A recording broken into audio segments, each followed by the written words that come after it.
Good morning વિદ્યાર્થી મિત્રો. આજે આપણે ધોરણ 8 વિષય હિન્દીમાં અભ્યાસ કરીશું. વિદ્યાર્થી મિત્રો, ગયા વિડીયોમાં આપણે બીજો પાઠ ઈદગાહ વિશે અભ્યાસ કર્યો હતો. આજે આપણે ઈદગાહ પાઠનો અભ્યાસ જોઈશું. તો વિદ્યાર્થી મિત્રો, પાના નંબર 13 કાઢો. વિદ્યાર્થી સૌ અહીંયા ધ્યાન આપશે. સૌપ્રથમ આપણે ઈદગાહ પાઠના શબ્દાર્થ જોઈશું, જેમાં ઈદગાહ જેનો અર્થ થાય છે ईद की नमाज पढ़ने की जगह. ईदगाह यानी कि ईद की नमाज पढ़ने की जगह. सानीનો અર્થ શું થાય છે? चारे की सामग्री जो पानी में सानकर पशुओं को खिलाई जाती है. सानीનો અર્થ શું થાય છે? चारे की सामग्री जो पानी में सानकर पशुओं को खिलाई जाती है. જે પશુઓ છે તેઓની જે ખાદ્ય સામગ્રી એક પ્રકારની છે જેની અંદર પાણી ભેળવીને પશુઓને ખવડાવવામાં આવે છે. આગળ છે કુબેર. કુબેરનો અર્થ થાય છે ધન કા દેવતા. धन का देवता, તેને શું કહેવાય? કુબેર. અનગિનત, બહુત અધિક, जिसे गिनना ન જા શકે, એને શું કહેવાય? અનગિનત. નિગોડી એટલે કે દુષ્ટ. નિગોડીનો અર્થ શું થાય છે? દુષ્ટ. અનાથ, તો અનાથનો અર્થ થાય છે નિગોડી એટલે કે દુષ્ટ, અનાથ. આગળ જોઈએ મન એટલે કે મણ. બરાબર, ગુજરાતની અંદર મન, એને મણ કહેવાય. બિસાત એટલે કે औकात, મૂલ્ય. સિજદા એક વિશેષ મુદ્રા में झुकना. એક વિશેષ મુદ્રા में झुकना એટલે કે આપણે કોઈને ઝૂકીને નમીએ અથવા તો માન આપીએ તો એ પ્રકારની જે મુદ્રા છે તેને શું કહેવાય છે? સિજદા. લડી એટલે કે માલા. અહીંયા પાઠની અંદર લડીનો અર્થ થાય છે માલા અથવા તો ક્રમ. ધાવા એટલે કે આક્રમણ, હમલા. કોશ યાની ખજાના. કોશ યાની ખજાના. પૃથક એટલે કે અલગ. પૃથક એટલે કે અલગ. સબીલ એટલે પિયાઓ. જે આપણે શરબતના અથવા તો ગમે તે ઠંડા પીણાના, ઠંડા પાણીનો જે પ્યાવું હોય છે, બરાબર છે, જ્યાં એ બધી પ્રકારના પીણા મળી રહે છે તેને સબીલ કહેવાય, પ્યાઉ કહેવાય. જપ્ત એટલે કે ધીરજ, ધૈર્ય. ભિસ્તી એટલે પુરાને જમાને મેં ઘર ઘર જાકર પાણી પહોંચાને વાલા, એને ભિસ્તી કહેવાય. મશક ચમड़े से बनी हुई पानी संग्रह करने की थैली. બરાબર, તો અહીંયા આપણા શબ્દાર્થ પૂર્ણ થાય છે. હવે આપણે જોઈશું મુહાવરે. વિદ્યાર્થી મિત્રો, તમારે તમારી પાઠની પાછળ જે પણ મુહાવરા આપેલા છે તેને ધ્યાનથી વાંચવાના છે, તેને સમજવાના છે, કેમ કે તે પરીક્ષાની અંદર પૂછાઈ શકે તેમ છે. દિલ કચોટના. દિલ કચોટના यानी कुछ न पाने पर दुख होना. दिल कचोटना यानी कि कुछ न पाने पर दुख होना. बेड़ा पार लगाना. बेड़ा पार लगाना. किनारे ले जाना. बेड़ा पार लगाना यानी कि किनारे ले जाना. संकट से बचाना. गले मिलना. प्रेम से भेंटना. गले मिलना यानी प्रेम से भेंटना. दिल बैठ जाना. हताश या निराश होना. बाल बांका न होना. जरा भी नुकसान न होना. सुरलोक सुधारना यानी कि मर जाना. छाती पीट लेना. दुख प्रकट करना. તો વિદ્યાર્થી મિત્રો, અહીંયા મુહાવરે પૂર્ણ થાય છે. હવે આપણે જોઈશું અભ્યાસ. અભ્યાસનો પ્રશ્ન નંબર 1 છે, પ્રશ્નો કે ઉત્તર દીજીએ. બરાબર છે. હવે આપણે પ્રશ્નો જોઈશું અને તેના ઉત્તરો પણ જોઈશું. પહેલો પ્રશ્ન છે, હામિદને ચિમટા ही क्यों खरीदा. હામિદે પાઠની અંદર ચીપિયો ખરીદ્યો હતો. શા માટે એણે ચીપિયો જ ખરીદ્યો? તમે જોયું પાઠની અંદર કે તેના જે મોહસિન ને બધા મિત્રો હતા, નૂરા ને મહેમૂદ ને એ બધા લોકોએ રમકડા લઈ લીધા, અમુકે શરબત પીધું, અમુક જે એના મિત્રો હતા તો એ ચકડોળમાં બેઠા, તો તેને ઈચ્છા નહીં થઈ હોય, તો શા માટે તેણે એ બધું ન કર્યું અને ચીપિયો જ ખરીદ્યો? તો એનો જવાબ તમારે લખવાનો છે, हामिद की दादी के पास चिमटा नहीं था। हामिद की दादी के पास चिमटा नहीं था। उसकी दादी जब रोटियां बनाती थी तब उनको तवे से उतारते समय उसकी उंगलियां जल जाती थी। हामिद ने सोचा कि चिमटा ले जाने पर दादी की उंगलियां भी न जलेगी और घर में काम की चीज़ भी हो जाएगी। यह सोचकर हामिद ने चिमटा खरीदा। क्या सोचकर हामिद ने चिमटा खरीदा? कि मेरी दादी के पास चिमटा नहीं है, वो रोटी बनाती है तो उसके हाथ जल जाते हैं, तो ये चिमटा खरीदने से उसकी उंगलियां भी नहीं जल जाएगी और घर में एक काम की भी चीज़ हो जाएगी। यह बात सोचकर हामिद ने चिमटा खरीदा। હવે આપણે આગળનો પ્રશ્ન જોઈશું। चिमटा खरीदने के लिए हामिद कौन से कारण बताता है? તો ચીપિયો ખરીદવા પાછળના જે કારણો છે તે શું હતા? તો જો એનું કારણ હતું, તમારે ધ્યાનથી સાંભળવાનું છે। પહેલું, ઉસે કંધે પર રખા તો બંદૂક हो गई, हाथ में ले लिया तो क्या हो गया? फकीरों का चिमटा हो गया। तीजा नंबर में लखजो, चिमटे से मंजीरा का काम भी लिया जा सकता है। चीपिया ने हलावो तो एमांथी अवाज आवशे एटले एनाथी मंजीरे का काम भी लिया जा सकता है। हामिद की दृष्टि से वह एक चिमटा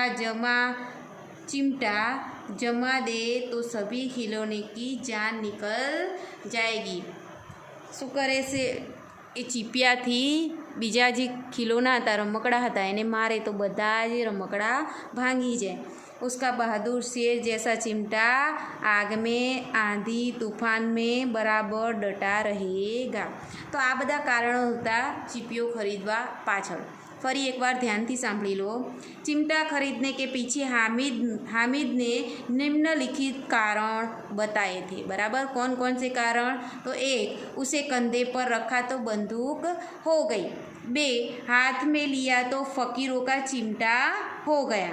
3, चिमटे से मंजीरे का काम भी लिया जा सकता है। 4, हामिद की दृष्टि से वह एक चिमटा जमा दे तो सभी के खिलौनों की जान निकल जाए। उसका बहादुर शेर जैसा चिमटा आग में, आंधी तूफान में बराबर डटा रहेगा। तो आ बधा कारणों हता। आगळनो प्रश्न आपणे जोईशुं। बूढ़ी अम्मा का क्रोध स्नेह में क्यों बदल गया? बूढ़ी अम्मा का क्रोध स्नेह में क्यों बदल गया? कौन आपसे जवाब? तो जवाब आवशे, बूढ़ी अम्मा ने सुना कि हामिद ने उसके लिए चिमटा खरीदा है जिससे उसकी उंगलियां तवे से रोटी उतारते समय जल न जाए। इससे उसका क्रोध स्नेह में बदल गया। हामिद ने चिमटा क्यों खरीदा था? क्योंकि उसकी दादी अमीना जो है उसकी उंगलियां तवे से जल न जाए। बराबर, इसलिए उसने चिमटा खरीदा था। यह सुनकर बूढ़ी अम्मा का क्रोध स्नेह में बदल गया। बराबर छे। हवे आपणे आगळनो प्रश्न जोईए। अब आप चिमटे के प्रयोग की तरह रूमाल के विविध प्रयोग बताइए। जेम पाठनी अंदर हामिदे चीपियाना विविध उपयोगो छे ते बताव्या छे, एम आपणे शुं बताववानुं छे? रूमालना શું શું ઉપયોગો છે તે જણાવવાના છે। તો વિદ્યાર્થી મિત્રો ધ્યાનથી સાંભળો અને લખો। રૂમાલ के विविध प्रयोग है। रूमाल से भी खिलौना बनाकर हम उससे खेल सकते हैं, जैसे कि तकिया। पहलो उपयोग शू है? रूमाल ने खिलौना बनाकर हम उससे खेल सकते हैं। तकिया बनाकर, रूमाल से आप तकिया बना सकते हो ना, खिलौना की तरह। कई बच्चे बनाते होंगे, आपने भी बनाया होगा। तो रूमाल से खिलौना बनाकर हम खेल सकते हैं, तकिया बनाकर। बराबर है। अब दूसरा, कई लोग उसे बिछाकर बैठते हैं। रूमाल को बिछाकर बैठ भी जा सकता है। अपना मुंह, तीजा नंबर में अपना मुंह साफ करने के लिए रुमाल का उपयोग किया जा सकता है। रुमाल का तीसरा जो उपयोग है वो क्या है? क्या है? मुंह साफ करने का, बराबर है। चौथों, अलग अलग रंगों के रुमाल इकट्ठे कर उसमें से हम चित्र बना सकते हैं। अलग अलग कलरोना जे रुमाल है तेने भेगा करीने आपणे चित्र पण बनावी शकीए छीए। तो 4 उपयोगों था। पहलू है खिलौना बनाकर हम खेल सकते हैं। बीजू है उसको बिछा कर हम बैठ सकते हैं। तीजू है अपना मुंह साफ करने के लिए रुमाल का उपयोग किया जा सकता है। और चौथू, अलग अलग रंगों के रुमाल इकट्ठे करके उसमें से हम चित्र बना सकते हैं। बराबर है? ख्याल आयो? अहींया अपना 4 प्रश्नों जवाब पूर्ण थाय छे। हवे आपणे आगळनो प्रश्न जोईशुं। इस कहानी का शीर्षक ईदगाह ही क्यों रखा गया? इसके अलावा आप कौन सा शीर्षक देना चाहेंगे? क्यों? बराबर छे। इस कहानी में दादी आमीना और उसके पोते की बात है। रमज़ान के पूरे 30 रोज़ों के बाद ईद मनाई जाती है। सभी लोग जो है वो कहाँ जा रहे हैं? ईदगाह जा रही है। इसके लिए हामिद भी तैयार होकर ईदगाह के लिए निकल पड़ा था। वह बच्चों के खिलौने और मिठाइयाँ खरीदी। वे पूरी कहानी ईदगाह से सफ़र की है। हामिद के पास ईदगाह जाने के लिए सिर्फ 3 पैसे हैं, फिर भी वह खुशी खुशी से ईदगाह जा रहा है। इसलिए इसका जो शीर्षक है वो ईदगाह दिया गया है। यह पूरी कहानी में ईदगाह जो है वहीं से शुरू होती है कहानी, बराबर। इसीलिए उसका नाम ईदगाह रखा गया है। फरी एक बार ध्यानथी सांभळो। इस कहानी में दादी अमीना और उसके पोते की बात है। रमज़ान के बाद पूरे 30 रोज़ों के बाद ईद मनाई जाती है। सभी लोग ईदगाह जा रहे थे। इसके लिए हामिद भी तैयार होकर ईदगाह के लिए निकला था। वहाँ बच्चों ने खिलौने और मिठाइयाँ खरीदी थी। वे पूरी कहानी ईदगाह के सफ़र की है। यह पूरी कहानी ईदगाह के सफ़र की है। हामिद के पास ईदगाह जाने के लिए सिर्फ 3 पैसे हैं, फिर भी वह खुशी खुशी से ईदगाह जा रहा है। इसलिए इसका शीर्षक जो है वो ईदगाह दिया गया है, बराबर। हवे ईदगाहनी सिवाय पण घणा जे नाम छे आ पाठने आपी सकीए छे आपणे।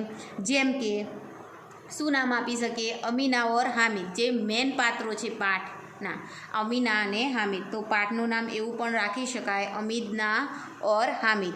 બીજું જે છે એક બૂઢી અમ્મા और उसका पोता, एक बूढ़ी अम्मा और उसका पोता.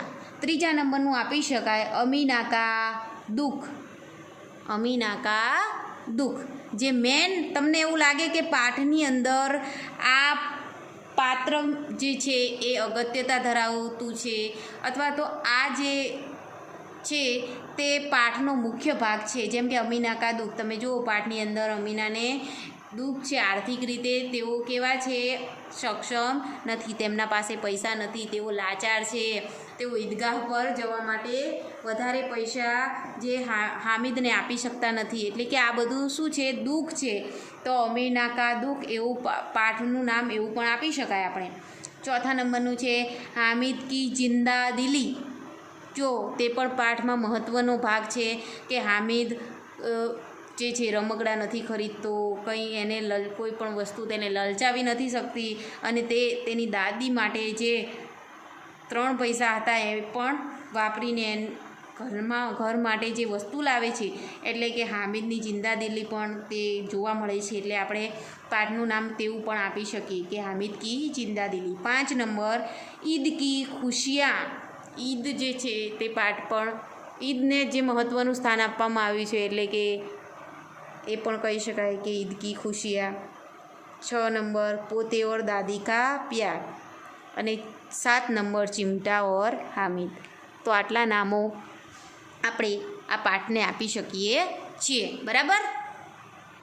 તો વિદ્યાર્થી મિત્રો હવે પાના નંબર 14 કાઢો, જેની અંદર પ્રશ્ન નંબર 3 છે, નિમ્નલિખિત परिच्छेद को पढ़कर नीचे दिए गए प्रश्नों के उत्तर दीजिए। तो विद्यार्थी मित्रों અહીંયા આપણને એક ફકરો આપેલો છે જે તમારે ધ્યાનથી વાંચવાનો છે। સમય બરબાદ ન કરતા આપણે આ પ્રશ્નોના જવાબ જ ડાયરેક્ટ જોઈ લઈશું, બરાબર।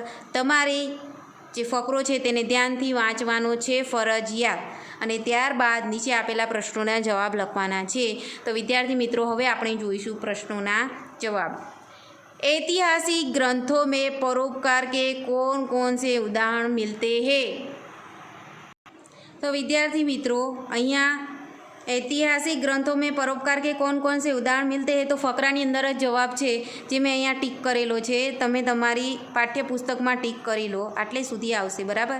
दधीची ने मानव कल्याण तथा असुरों संहार के लिए अपना शरीर त्याग दिया, राजा शिबी ने पंडुक के प्राण की रक्षा के लिए अंगदान किए, महर्षि दया ने विष मिलाकर प्राण देने वाले अपने रसोई जगन्नाथ के प्राणों की रक्षा धन देकर की। तो आ बधा जे छे ते उदाहरण परोपकारना छे जे आपणने जोवा मळे छे, जे फकरानी अंदर ज जवाब छे तमे जोई शको छो। हवे आपणे आगळनो प्रश्न जोईशुं, ऋषि मुनिओं ने हमें क्या सीख दी? ऋषि मुनिओं ने हमें क्या सीख दी? तो विद्यार्थी मित्रों ऋषि मुनिओं ने हमें सीख दी है कि અહીંયા जो ફકરાની અંદર જ જવાબ છે, निराश्रितों को आसरा दो, दीन दुखियों वृद्धों को शारीरिक और आर्थिक मदद करो, भूखों का भोजन करवाओ, विद्वान हो तो विद्या का प्रचार करो, का उद्धार करो। અહીંયા સુધી જવાબ આવશે, બરાબર। તમે જોઈ શકો છો તમારી પાઠ્યપુસ્તકમાં, બરાબર। હવે આગળનો પ્રશ્ન, देश एवं समाज की उन्नति किस प्रकार होगी? देश एवं समाज की उन्नति किस प्रकार होगी? तो विद्यार्थी मित्रों सभी अपनी सामर्थ्य और शक्ति के अनुसार परोपकार करते रहे तो समाज के देश की उन्नति होती रहेगी तथा वसुदेव कुटुंबकम की भावना फैलेगी। तो અહીંયા સુધી પ્રશ્નોનો જવાબ આવશે, ત્રીજા પ્રશ્નનો। ચોથો પ્રશ્ન છે, વિલોમ શબ્દ લીખીએ આશ્રિત અને બીજો છે અવનતિ। તો વિદ્યાર્થી મિત્રો વિલોમ શબ્દ આવશે, આશ્રિતનું શું થશે? નિરાશ્રિત, અને અવનતિનું ઉન્નતિ, બરાબર છે। હવે આપણે આગળનો પ્રશ્ન જોઈએ, परिच्छेद के आधार पर अपने साथियों से पूछने के लिए 3 प्रश्न बनाइए। આ જે આપણો ફકરો છે તેના આધાર પર 3 પ્રશ્નો આપણે બનાવવાના છે। તમારી રીતે પણ બનાવી શકો છો અને વધારે પણ બની શકે, 3થી વધારે। તો આ જે ફકરો છે એને આધારે આપણે બીજા જે એમાંથી જ પ્રશ્નો કાઢેલા છે એવી રીતે આપણે પણ 3 પ્રશ્નો બનાવવાના છે, બરાબર છે। મેં જે બનાવ્યા છે તમે ધ્યાનથી સાંભળો। अपने कौन कौन से परोपकार के कार्य किए हैं? आपने कौन कौन से परोपकार के कार्य किए हैं? बराबर, तो તમે એ પણ પ્રશ્ન એડ કરી શકો છો। બીજો છે, વસુદેવ कुटुंबकम का अर्थ स्पष्ट करो।